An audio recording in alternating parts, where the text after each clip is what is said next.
On a dans la parasha de Kitissa un événement qui doit nous interpeller. C'est pas qu'une histoire, mais c'est à Egel. Egel Azahav, le veau d'or. Ce fameux veau d'or là, que jusqu'à aujourd'hui, on paye.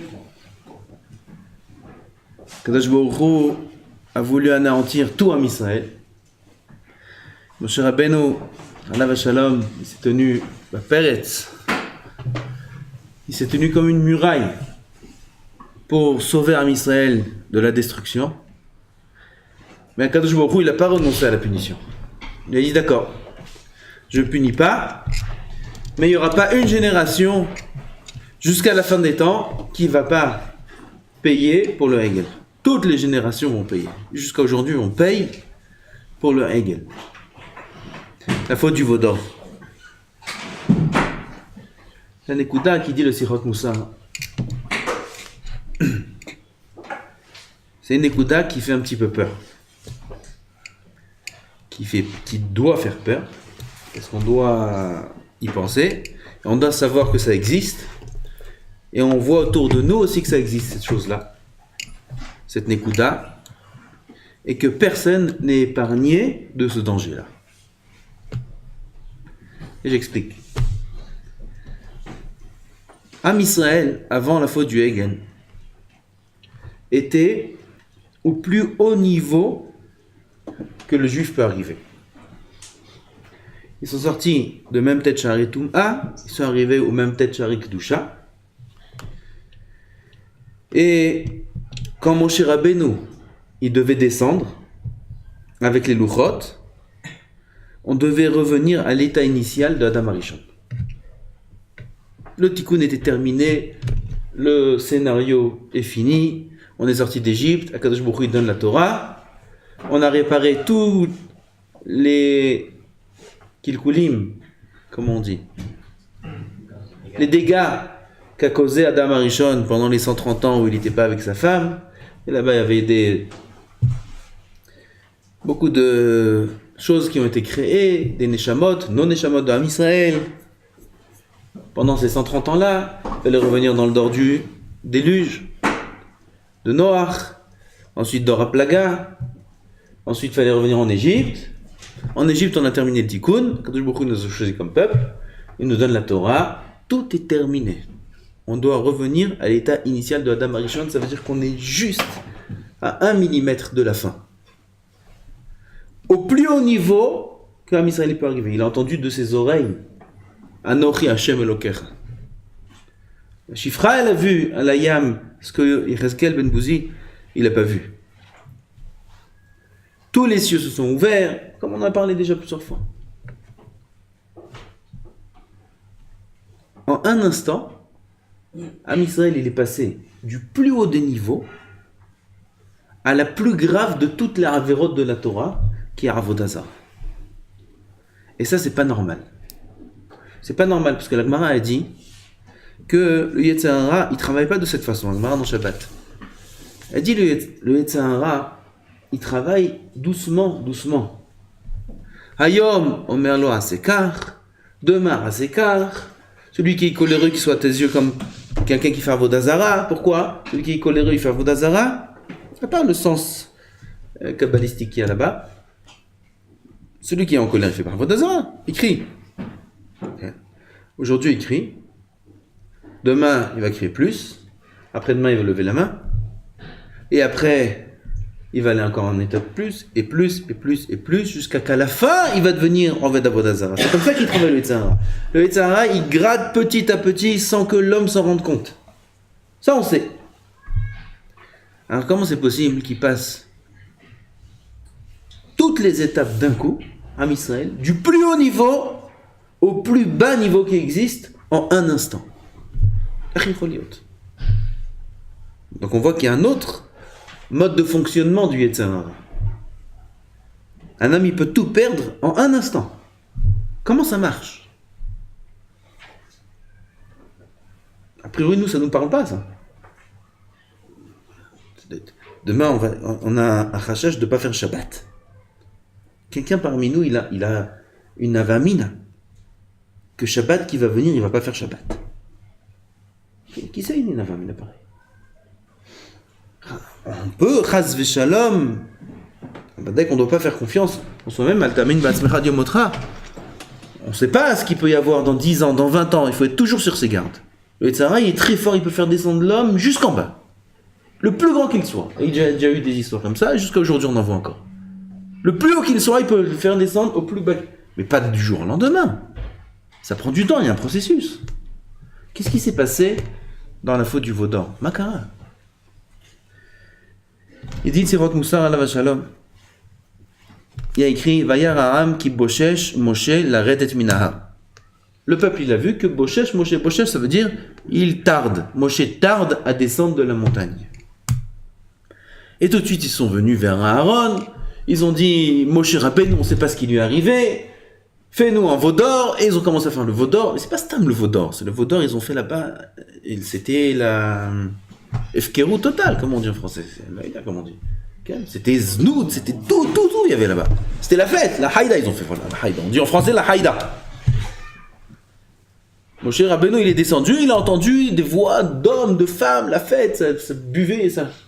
C'est pas Stam le veau d'or. Ils sont passés d'un état de Ol Malchut Shamaim, le plus haut niveau qu'il y a, à un état de Prikat Ol et d'Avodah Zara, le plus haut niveau qu'il y a. En un instant. Ils ont dit, Hamim, Al Tikre Boshesh et la Bashesh. Est venue la 6e. Boshesh, c'est les lettres Bashesh. La 6e heure est arrivée. Qu'est-ce que ça veut dire? Moshe Rabbeinu, ils disent Chazal dans Masechet Shabbat, lorsqu'il est monté dans le ciel, avant de monter, il a averti au Ham Israël, il leur a donné la date de retour. À la fin des 40 jours, au début de la 6e heure, alors, je reviens avec les louchotes. À la fin des 40 jours, au début de la 6e heure, Moshe Rabbeinu, il n'est pas descendu. Il y avait une erreur de calcul.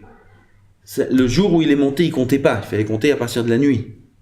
Ham Israël, ils ont fait une erreur dans le calcul. Ils ont cru qu'on compte à partir de l'instant où Moshe il est monté. Non, le jour où il est monté, il n'était pas dans le compte.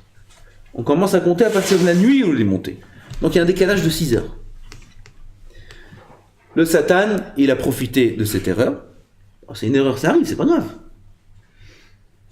On a fait une erreur, Ham Israël, ils attendent. Moshe Rabbeinu, il vient pas 1 heure, 2 heures, 3 heures, 4 heures, même 6 heures, et même 10 heures, et même 10 jours, et même 6 mois, ils auraient attendu Ham Israël.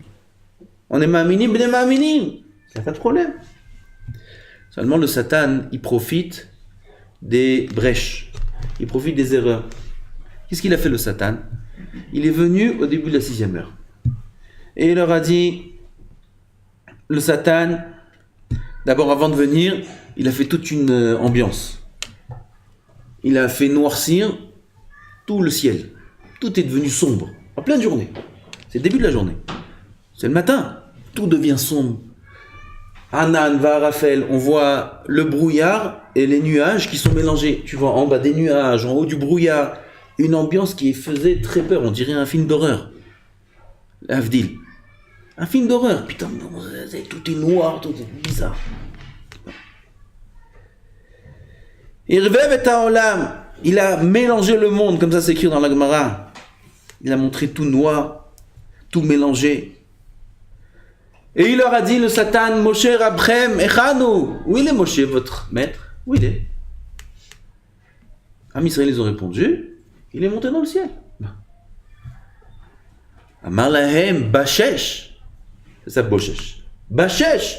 Mais la 6e heure, elle est arrivée. Qu'est-ce qu'ils ont répondu à Israël? Lo ishgichu bo. Ça veut dire, ils n'ont pas fait cas du Satan. Tu peux parler jusqu'à demain. Donc Ham Israël, il tient fort dans sa émouna. Il reste à son niveau de émouna puissant. Lo ishgichu bo. Ils n'ont pas fait cas de lui. Ils ont vu une ambiance bizarre. Ils ont vu toute une... Ça montre a priori qu'il y a un problème. Le Satan, il vient, il parle. Il dit, Moshe, il n'est pas là. Qu'est-ce qui se passe? Là, je dis, bon, fais pas cas de Moshe. Pas cas du Satan. Qu'est-ce qu'il a fait le Satan? Il a percé une étape plus loin. Il leur a montré le cercueil de Moshe qui flottait en l'air. Ils ont tous levé les yeux vers le ciel. Le Satan leur dit voilà Moshe. Et ils voient Moshe mort.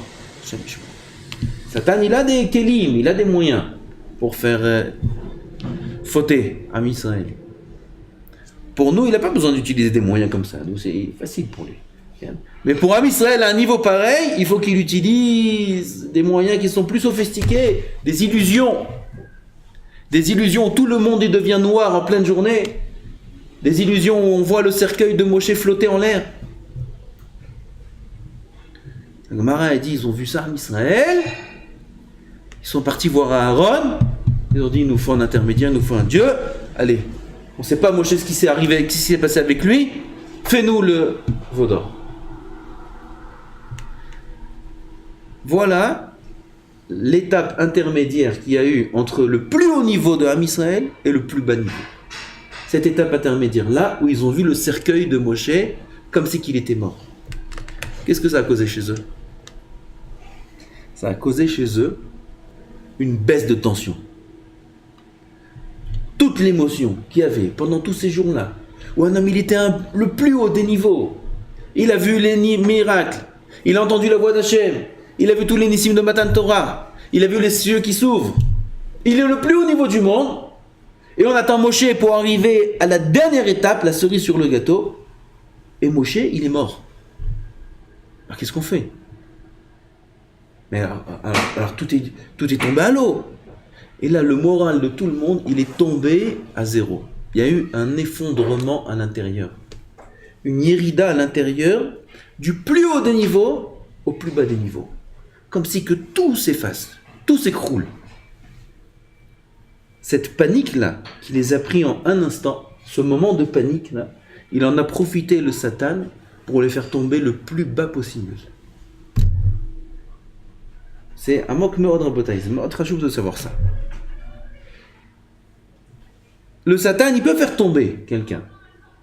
Il peut faire tomber. La chute en soi, c'est pas ce qui l'intéresse. Mais les conséquences de la chute, ce que ça va causer dans le nefesh de l'homme, c'est ça qui intéresse le Satan. Il sait que quand un homme, il tombe, alors il peut s'effondrer à l'intérieur. Son rouach aussi, il peut tomber. Pas que la faute même. Un homme, il faute, c'est normal. C'est normal. Ça arrive. On va pas dire que c'est normal, mais ça arrive. Un homme, il faute, ça arrive. Un homme, il fait une faute grave même, ça arrive. Mais le Yetzer Hara, ce qui l'intéresse, c'est pas la faute elle-même qui te fait fauter. Ça, il sait que tu peux te relever. À travers cette faute-là, il veut t'écrouler. Quoi? Ton nefesh. Ta hitromemout. Tes chilifot que tu as vu jusqu'à maintenant. Ce à quoi tu aspirais. La aliyah que tu as eu jusqu'à maintenant. Par une faute, le Yetzer Hara, le Satan, il veut tout effondrer. Comme un château de cartes qui s'écroule. Comme si que l'homme, il dit, alors tout ce que j'ai fait, ça sert à rien. Tout ce que j'ai fait jusqu'à maintenant, ça sert à rien. Alors ce moment-là de panique qu'il y a dans l'esprit de l'homme, le Satan, il peut l'utiliser pour tout faire perdre. Et ça, c'est un point qui est extrêmement dangereux. C'est ça qui a fait tomber Am Israël du plus haut des niveaux au plus bas des niveaux. Il amène beaucoup d'exemples qu'on ne va pas amener maintenant, parce que j'en avais marre d'être en retard tous les jeudis. Mais on va parler directement de ce qui nous concerne. C'est bientôt Ben Azmanim. C'est bientôt Ben Azmanim. Ben Azmanim, c'est des vacances. Il y a plein de brèches. Il y a plein d'ouvertures. Le Yetzer Hara, il a de partout où t'attraper. Il se peut qu'un homme y tombe aussi. Il se peut même qu'il tombe dans des choses graves, c'est possible. Que non, ah ben c'est possible. Le travail du Yetzer Hara, c'est pas de faire fauter Nekudati. Comme on dit Nekudati. Ponctuel. Là, il te fait tomber. Il a gagné. Voilà, il t'a fait tomber une fois. Il t'a fait tomber. Ça aussi, il essaie de gratter ce qu'il peut gratter. Il est beaucoup plus raffiné que ça. Il est beaucoup plus intelligent que ça. Melech Zaken, il est très intelligent. Il veut, à travers cette chute-là, te faire faire Yehush. Yehush, c'est désespéré. Il veut te montrer combien tu es un nul. Combien tu vaux rien.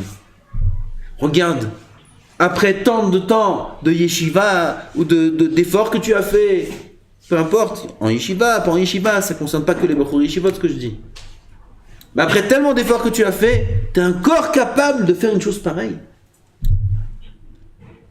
L'homme, il devient méboulbal. Il prend un moment de panique, tout devient flou dans sa tête. Et là, le Yetzer Hara, le danger, il est le plus grand du monde. C'est là le passage entre le plus haut des niveaux et le plus petit niveau qu'il peut y avoir. C'est ça le Egel Hazav. Là, le Yetzer Hara, il peut t'attraper et te faire tomber jusqu'au par terre. Comment ? En t'effondrant à l'intérieur. Un homme, il s'effondre à l'intérieur. Comment je suis rien, je suis zéro. Tout ce que j'ai fait pour rien. Encore, je fais des choses pareilles.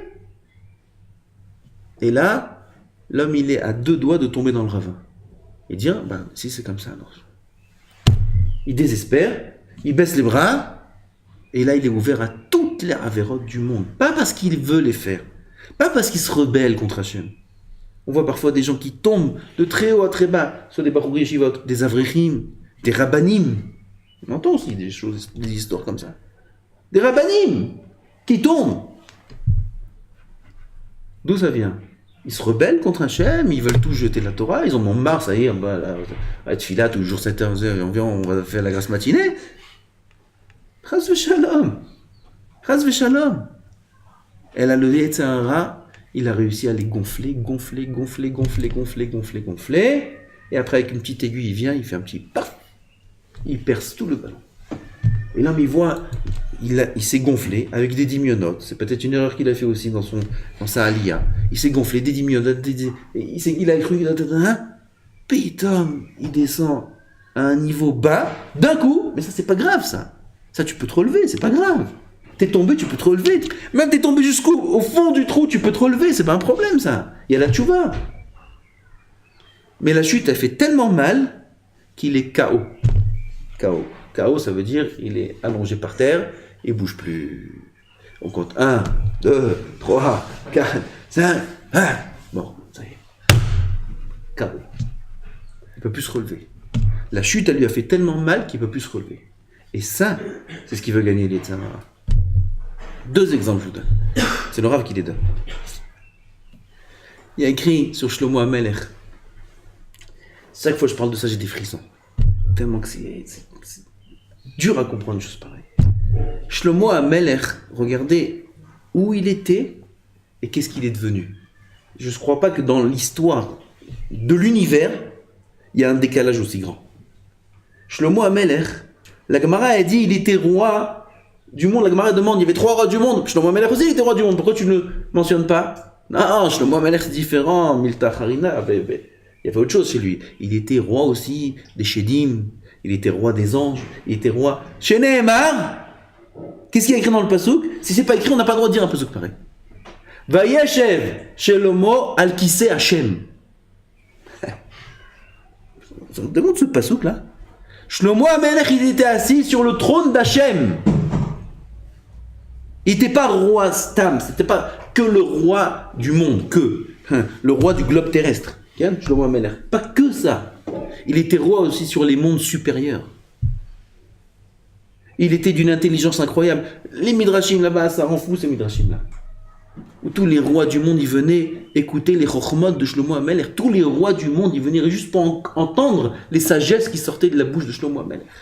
Shloshet Alfei Mashal. C'était une Chochma incroyable. Toutes les langues, de tous les animaux, de tous les arbres, de tous les sphères, de tout, ils connaissaient tout. Il y avait des aigles qui venaient, qui le prenaient, ils allaient dans le sanctuaire des aigles, là-bas ils lui enseignaient des chokhmot, ils lui dévoilaient des secrets, des choses incroyables. La Malkat Shva, la reine de Shva, elle a entendu Shlomo, elle est venue, une maison toute en verre, des choses, on dirait des contes de fées. La gadlout de Shlomo Amen. Qu'est-ce qu'il est devenu Shlomo ? Yarad. Il est tombé de son trône. Akadosh Baruch Hu, il a fait de lui rien. Il a fait de lui un mendiant. Un mendiant. Shlomo Amelech, il tapait aux portes. Comment ça s'est fait? Le Satan, il est venu, il a pris sa place, il s'est transformé en Shlomo. Ah non, mais il croit qu'il n'y a rien de sûr. Alors, si Shlomo Amelech, l'homme le plus intelligent du monde, il n'a pas de quoi avoir de l'argent, Rabotai, alors qui c'est qui peut parler?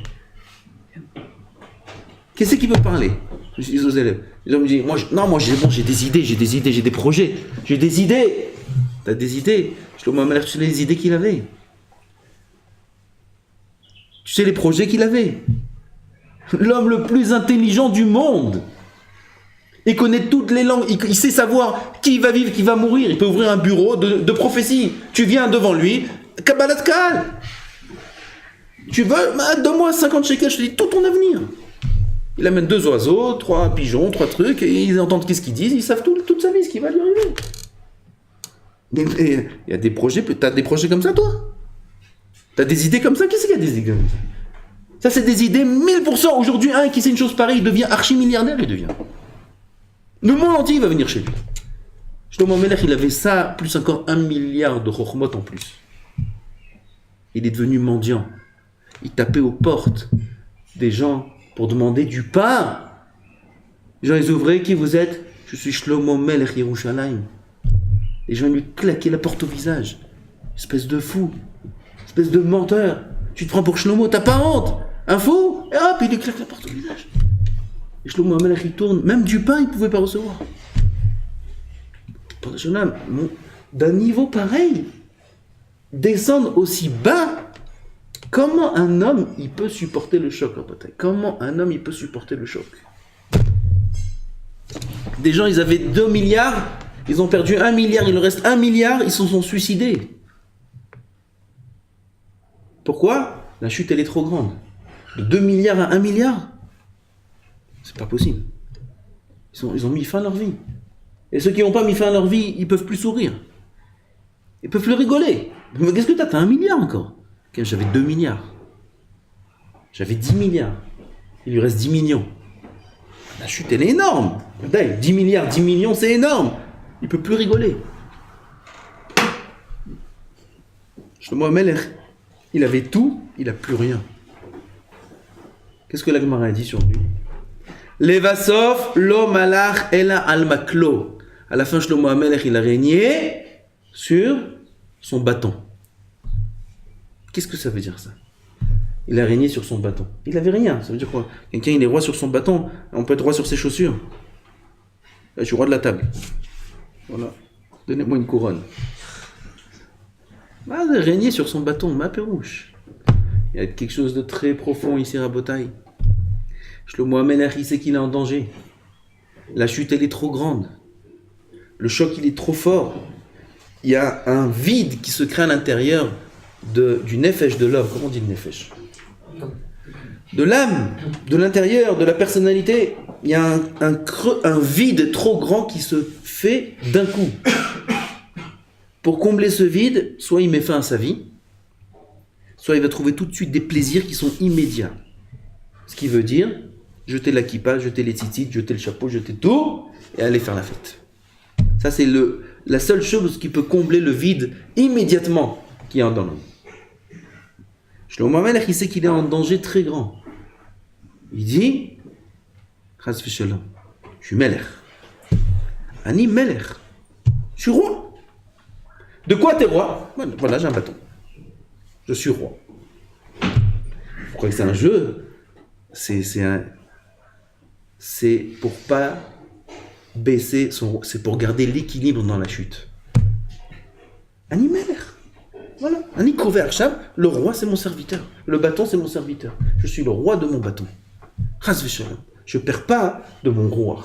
Bien que ça descend énormément. Ah ben ça descend pas jusqu'au bout. Je m'imagine maintenant que je suis roi de mon bâton. Il développe l'imaginaire. Il se fait un film. Qu'un bada, il se fait un film. Quelqu'un qui lit ça, un goy, il lit ça, il dit mais c'est des fous les juifs. Shlomo Amelech, pourquoi Kadosh Baruch Hu, il a donné le dimion? Le dimion, pourquoi il l'a donné? Pour ça. Une des choses. Imagine-toi que c'est ton esclave, c'est ton serviteur et tu es roi sur lui. Alors il s'imagine, il fait tout un développement dans sa tête, ce bâton-là, c'est mon peuple, et moi je suis encore le roi. Shlomo Amelech, il fait ça pour pas que la chute elle soit trop dure, pour garder un équilibre. Parce qu'il sait que s'il chute complètement, il pourra pas tenir le choc. Il dit encore, le Rav ici, avec Shmuel, on a lu la parashat Zachor, il a pas tué Shaoul, Shaoul il a pas tué Amalek. Il devait tuer Amalek. Il a pas tué Amalek, il a fauté Shaoul. Il revient tout fier de la guerre, Shaoul, avec Agag, avec les femmes, avec le troupeau. Il devait tous les tuer. Shaoul dans la nuit, Shmuel dans la nuit, avant que Shaoul y revienne, quand Baruch Hu s'est dévoilé à lui, il lui a dit, Shaoul il a fauté, il n'a pas détruit Amalek, alors son règne est terminé. Il ne sera plus roi. Kadosh Baruch Hu, il a répugné Shaoul d'être roi, c'est terminé. Shmuel il attend le matin, Shaoul il arrive, Shmuel il connaît déjà la prophétie, il a reçu. Shaoul il vient tout fier, tout content. Il revient de la guerre, il a gagné la guerre. Il revient avec Amalek. Agag, il revient avec lui. Avec les menottes, avec les cordes, avec les chaînes. Il est tout content. Il revient avec toutes ses troupes, personne n'est mort. Sa mère. Et il arrive, et Shmuel il lui annonce la nouvelle. Vaim asacha Hashem miyot melech, il lui dit. Akadosh Baruch Hu, il t'a répugné d'être roi. La chute fatale. Quoi? Mais je savais pas, mais j'avais pas compris, mais c'était Beshogeg, Vadaï, qui Shaoul ou Tzadik Gadol. C'était Beshogeg ce qu'il a fait. Aval, En Manasot, il attrape Shmuel. Il dit, je t'en supplie. Shmuel, il part. Le manteau de Shmuel, il se déchire. Il dit, tu vois, c'est un siman. Il lui dit, Shmuel, il met encore un deuxième coup. Il dit, ça c'est un siman. Akadosh Baruch Hu, il a déchiré ton règne. Terminé, tu n'es plus roi. Qu'est-ce qu'il demande Shaoul? Regardez le pasouk. Il lui dit, Shaoul à Shmuel, regarde, maintenant il y a le peuple dehors. Il y a tout le peuple qui attend que je me mette sur le balcon du palais, comme tous les rois, tous les présidents, ils se mettent là-bas, et tout le monde proclame la victoire, et le roi il se tient là-bas, il fait sa dracha, et le peuple il m'attend dehors maintenant. Il demande, Shaoul à Shmuel, Kabendenina neged zikne ami, donne-moi du kavod. Donne-moi du kavod. Donne-moi de l'honneur. Ne me fais pas ça maintenant. Venegad Israël, il y a tout en Israël dehors. Ça veut dire quoi? Donne-moi du kavod. Shaoul, lui-même, sa faute qu'il a fait, qu'il n'a pas tué Amalek, c'est parce qu'il était Anav. C'était son erreur. La Hanava de Shaoul, c'est ça qui lui a entraîné cette erreur. C'est ce qu'il lui dit Shmuel. Si à tes yeux t'es petit, t'aurais pas dû faire. Il était Hanav, il a dit pourquoi je vais tuer, pourquoi ça. Shaoul était Hanav Meod. Quand on a fait régner Shaoul, personne ne le trouvait. Le jour de son. On veut mettre la couronne sur sa tête. Où est Shaoul? Il s'est caché dans une cruche. Tellement qu'il avait honte d'être roi. Il était Hanav Meod. Et là il dit Shaoul, donne-moi du kavod aux yeux de mon peuple. Un pirouche. Le même Yesod. La chute, elle est trop grande. Tout ça, c'est Avodat Hashem Gdola Meod. Regardez la Chokhma des Tzadikim. Ils tombent d'un niveau, ils fautent. Ils font une avéra grave. Une avéra qu'Akadosh Baruch Hu se dévoile au Navi. Et il dit, c'est terminé avec lui. Je le répugne, il dit. Hashem. Ça veut dire, la chute, elle fait très très mal. Aval, il sait que maintenant, soit il imite la casse à cette avéra, il faudra la réparer, ça va être dur, il faudra faire des tikkunim, il faudra faire ça. À la fin, ça lui a coûté sa vie à Shaoul. Il est mort à la fin à cause de ça. C'est dur, il n'y a pas de problème. Mais s'il ne fait pas ça, il perd tout son olam haba. Parce que la chute, elle peut aller beaucoup, beaucoup plus loin. Il peut, chas v'shalom, tout perdre. Il peut à l'intérieur s'effondrer et dire dans ce cas-là, j'ai perdu, j'ai tout perdu. Si j'ai tout perdu, alors au moins je profite du olam hazé.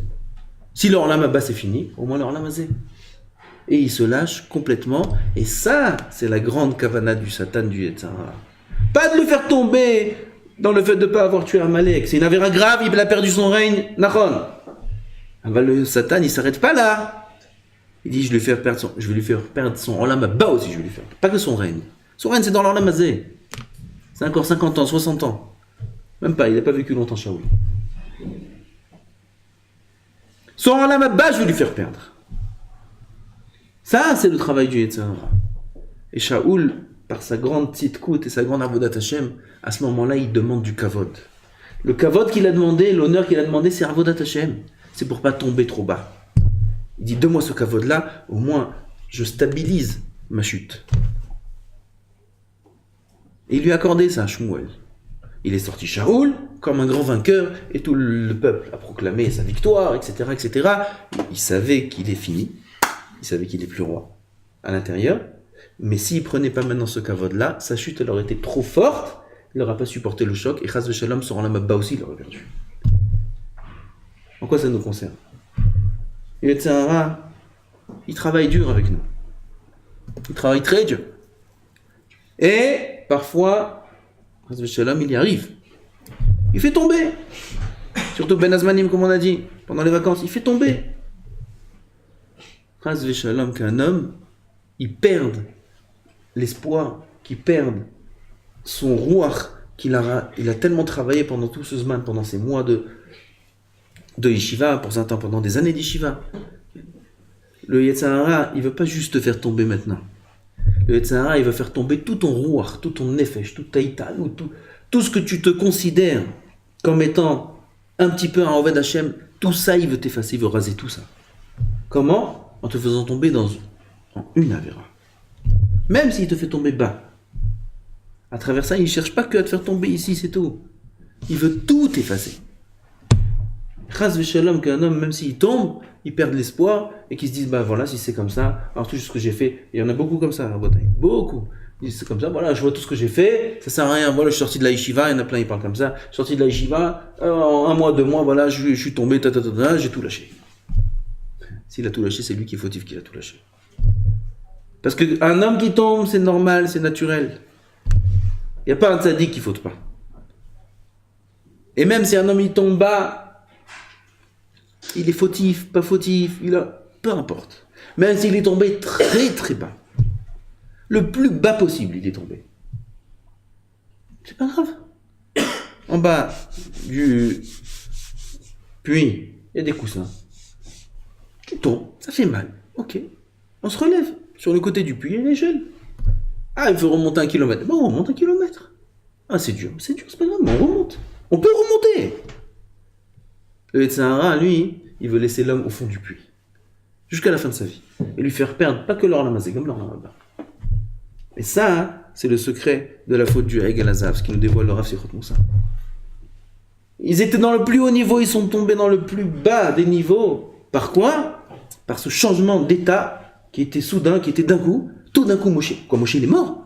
Mais Makor, qu'est-ce qu'on fait? Paf, la chute, elle est trop forte, il ne peut plus se relever. Et c'est ça qu'Akadosh Baruch Hu, il en veut à Am Israël. Moshe Rabbeinu, il est mort. On fait le... Pourquoi l'ifrok, la Torah? Pourquoi après faire znout? Pourquoi après sortir l'alcool? Pourquoi tout lâcher? Il y a une chute, ponctuelle, ça va. Après on se relève, mais pas tout lâcher à cause de ça. C'est très important. Surtout dans notre génération à nous, où on tombe, avant il tombait de temps en temps, aujourd'hui, tous les jours on tombe. Très souvent, les Bachorei Yeshivat, ils ont des épreuves, c'est pas des épreuves comme avant, aujourd'hui il y a des épreuves qui sont beaucoup plus difficiles, beaucoup plus grossières. Avant, il n'existait pas un Bachorei Yeshiva qui allait dans des endroits qui n'étaient pas propres, ou qui pouvait avoir...